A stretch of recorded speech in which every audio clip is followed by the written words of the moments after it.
RK தவானுடைய டைரியை ஆராய்ந்து பார்த்த பொழுது ஆர்கே தவான் சொல்றார், இந்திரா காந்தி இறந்து போவதற்கு ஒரு வாரத்துக்கு முன்பாக டைரி எழுதியிருக்கான். Today I met the future prime minister Rajiv Gandhi.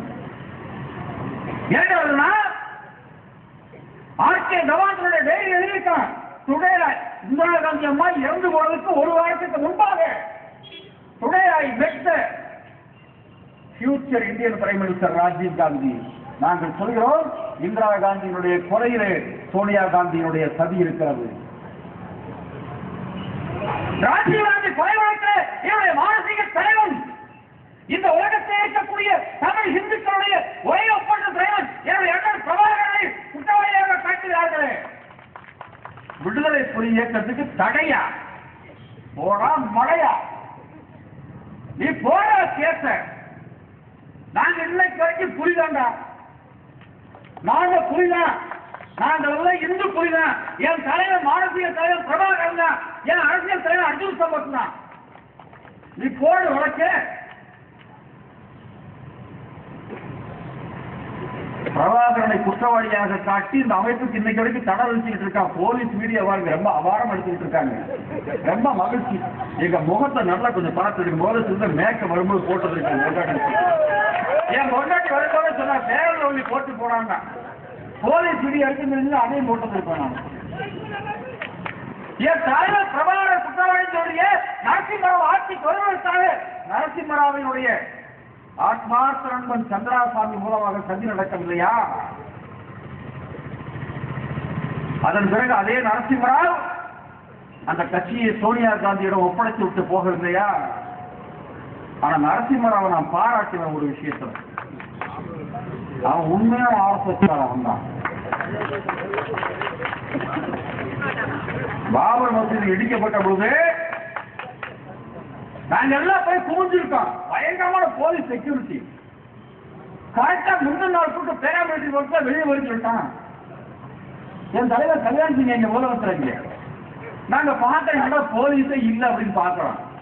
என்ன காரணம் கேட்டா, நரசிம்மராவ் நந்தியால் காளிதாசனுடைய ஆர்எஸ்எஸ் பிரச்சாரம் காண்பிக்கிறார். உண்மையாக பிரிச்சாங்க.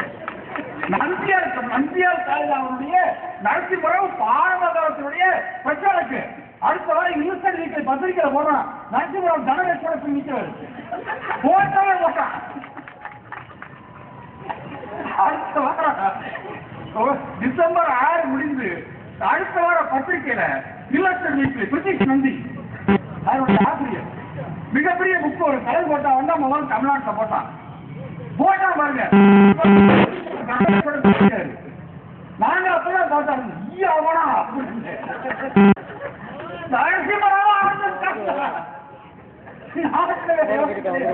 எல்லாமே ஆரம்பிச்சாங்க நாட்டுல. நீங்க பாத்தீங்கன்னா இந்த சோனியா காந்தியினுடைய சதிதான் ராஜீவ் காந்தி படுகொலைக்கு காரணம். ராஜீவ் காந்திக்கு சோனியா காந்திக்கு என்ன உறவு? பிளைட் ஓட்டிட்டு இருக்கான். இவன் விமானம் ஓட்ட போனாலும் விமானத்தை மட்டும் ஓட்டிட்டு வந்தா பிரச்சனை இல்லை. இவன் அங்க போறவன் கொஞ்சம் சரக்கடிக்கிற பழக்கம் இருக்கும்போது நம்ம ஜெகதீஷ் சார் சொன்ன மாதிரி தமிழ்நாட்டுல பூரண மதுவிலக்கு வந்தா நிறைய பேர் செத்து போய் போட்டிருக்கு. என்ன காரணம் கேட்டு பார்ல போகும்போது பாருக்கு சப்ளை பண்ண வந்த ஒரு பார் கேர்ள் தான் Sonia Gandhi. She is a bar girl. She is not from a very big family. அவ பெரிய குடும்பத்தை சார்ந்த ராஜவம்சத்தை சேர்ந்த பெண்மணி அல்ல. பார்ல சரக்கு சப்ளை பண்ண ஒரு பார் கேர்ள். இதன் தலைவர் சரக்கு போடுறதோட சேர்த்து அதையும் சேர்த்து தள்ளிட்டு விட்டாங்க. நாட்டை பிடிச்சது அன்றைக்கு சனி. ஆனால் அன்றைக்கு இந்திரா காந்தி அவர்கள் இறந்த பிறகும் கூட நாட்டினுடைய குடியுரிமை சோனியா காந்தி வாங்கல. சோனியா காந்தி ராஜீவ் காந்தி என்ற ராபர்ட் ராஜா கல்யாணம் முடிச்ச பிறகும் கூட 2 முறை இத்தாலியிலே ஓட்டு போட்டு வந்திருக்கா இத்தாலி தேர்தல்ல. அதனாலதான் சொன்னாரு, உலகத்தை இஸ்லாமியனாக பிறந்தாலும் ஒரு தன்மான இஸ்லாமியன் அப்துல்கான நாங்க வரவேற்கிறோம்னா என்ன காரணம்னா உனக்கு இந்த நாட்டினுடைய பிரதமராக வர்றதுக்கு தகுதி இல்லைன்னு சுட்டி காட்டணும் வந்தால்தான். அதனாலதான் அடுத்ததான் ஜனாதிபதியா வரவிடல. பிரதீபா பாட்டிலுடைய குணம் தானுங்க. நான் இப்படி ஒரு ஜனாதிபதி என் வாழ்க்கையில 43 வயசுல பார்த்ததே இல்லை. ரப்பர் ஸ்டாம்ப்னு கேள்விப்பட்டிருக்கேன். உடம்பே ரப்பர் ஸ்டாம்ப் இருந்த ஒரே கேள்வி வந்து சினிமாப்பட்டிருக்கார். ஜனாதிபதி நாளை விட்டு வெளியே போகும்போது எல்லாத்தையும் கொண்டு போயிட்டான். உள்ள ஒண்ணுமே இல்லை, டம்ளர் கூட இல்லை. ஆமா, பிரணாப் முகர்ஜி உள்ளவே பார்த்திருக்கான். உள்ள போய் பார்த்தா அவனுக்கு சக்தி கூட உள்ள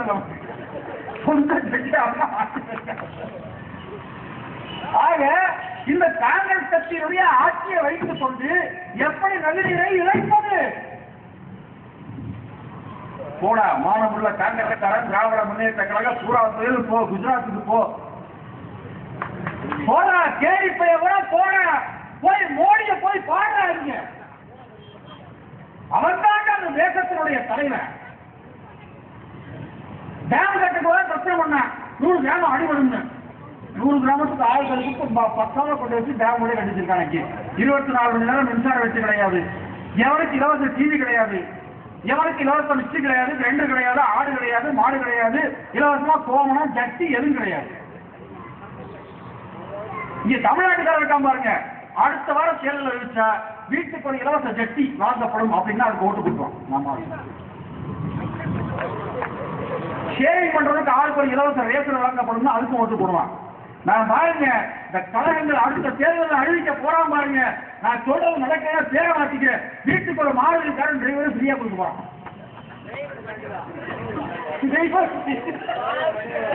அடுத்த தேர்தல் அறிவிப்பு வீட்டுக்கு ஒரு மாறுதி காரன் டிரைவர் ஃப்ரீ. நம்ம அதை போட்டு போடுவான். போன போய் நதிநீர் இணைப்பு என்பதை குஜராத்ல போய் பாரு. நம்மளும் வகை கட்டுகின்ற நாடு பாகிஸ்தான், நம்முடைய ஜென்ம விரோதி பாகிஸ்தான். எங்களுடைய தலைவர்கள் பாராளுமன்றத்தில் பணியாற்றிக் கொண்டிருந்த பொழுது அப்சல் குரு போன்ற தீவிரவாதிகளை அனுப்பி உடனே பாராளுமன்றத்தில் துப்பாக்கிச்சூடு நடத்துவதற்கு ஏற்பாடு பண்ணது பாகிஸ்தான். ஆனால் சிந்து நதியை பகிர்ந்து கொள்வதிலே பாகிஸ்தானுக்கும் இந்தியாவுக்கும் பிரச்சனை இல்லை. இன்று அசாமில காவல் நடந்துட்டு என்ன காரணம்? மேற்கு வங்கத்திலிருந்து குடியேறி உள்ளே வந்த முஸ்லிம்களுக்கும் அங்கே பழங்குடியினராக வாழ்ந்து கொண்டிருக்கக்கூடிய போராக்களுக்கும் பிரச்சனை நடக்குது. ஆனால் கங்கை நதியை பகிர்ந்து கொள்வதிலே வங்காள நாட்டுக்கும் இந்தியாவுக்கும் பிரச்சனை கிடையாது. ஆனால் கர்நாடகத்தில் இருந்து விளக்குகின்ற காவிரிக்கும் முல்லை பெரியார் அணைக்கும் உள்ள பிரச்சனை. இவ்வளவு இந்த மாநிலத்துக்கிடையே பிரச்சனை இருப்பது அந்த நாட்டினுடைய பிரதமருக்கு தெரியுமா தெரியாதா? ஒரு முறை சம்பத்தன வீட்டுக்கு போயிருந்தவர் 2 மாசத்துக்கு முன்னாடி காலையில ஒரு 6 மணிக்கு போயிருந்த போது அவர் இங்கே வெளியே போயிருந்தார். அவர் 24 மணி தூங்குறதுல சமுதாயத்துக்காகவே போயிருந்தவர். ஒரு பையன் ஒருத்தர் இருக்கா, சின்ன பையன், ஸ்ரீ ஆரியமான். நான் பார்க்க போயிருந்த பொழுது அப்பா இல்லப்பா, நீங்க கொஞ்சம் உட்காருங்க, அப்பா வந்துருவாருன்னு சொல்லி உட்கார்ந்துட்டு நேரமாக அப்பா வர்றதுக்கு நம்மள்ட்ட விடுகதை போட்டு விளையாடலாமான்னு கேட்டான். எனக்கு விடுகதை போட்டு பழக்கம் இல்லை என்றால் நீ சொல்லுப்பா நான் கேட்கிறேன்னு சொன்னான். நீங்க முதல்ல விடுகதை போடுங்கன்னு சொன்னான். நான் சொன்னேன், ஒரு முட்டை போட்டு அண்ணாந்து பார்த்தால் 90 முட்டைன்னு. அவன் சொன்னா தேங்கான்னு சொன்னான். ஒரு குட்டிக்குள்ள 2 தைலம்னு சொன்னேன். அவன் சொன்னா முட்டைன்னு சொல்லிட்டான். அடுத்து ஒரு விடுகதை போட்டான். காதுண்டு கழுத்துண்டு, தலையுண்டு உடலுண்டு, கையுண்டு காலுண்டு, உயிர் உண்டு, ஆனால் உணர்ச்சி மட்டும் கிடையாது, அது எதுன்னு கேட்டான். நான் சொன்னேன், தெரியாதுப்பா, என் தலைவருடைய பையன் நீ, அவருடைய ஞானத்துல பாதியாவது உனக்கு இருக்கும், ஆகையால விடுகதைக்கு பதில் நீயே சொல்லிருன்னு சொன்ன போது அவன் சொன்னான் சிரிச்சுக்கிட்டே, இந்திய நாட்டுடைய பிரதமர் மன்மோகன் சிங் அது. இந்த நாட்டிலே இப்படி ஒரு பிரச்சனை இருப்பது நாட்டுடைய பிரதமருக்கு தெரியுமா தெரியாதா? காங்கிரஸ் மானம் கட்டவன அறிவு இருக்காடா உனக்கு? கர்நாடகா பிரச்சனை பண்றான், கேரளா பிரச்சனை பண்றான், கேரளா உமன் சாண்டி சொல்றான், நான் டேம் கட்டியா திருவன்றான். கட்டுனா நாங்களே உடைப்போம். நாங்கள கரசவைக்கு போட வேணுங்க. ஆக உடத்த எங்களுக்கு முல்லை பெரியார் டேம் உடைக்கிறது பெரிய விஷயம் கிடையாது. அணை கட்டுவியா நீ? அணை கட்ட நான் போய் இந்த காங்கிரஸ்காரனை பார்த்து இவன் மானம் கட்டவனா அவனோட மோசமான மானம் கட்டவன் தமிழ்நாட்டில் ஒருத்தர் இருக்கான்.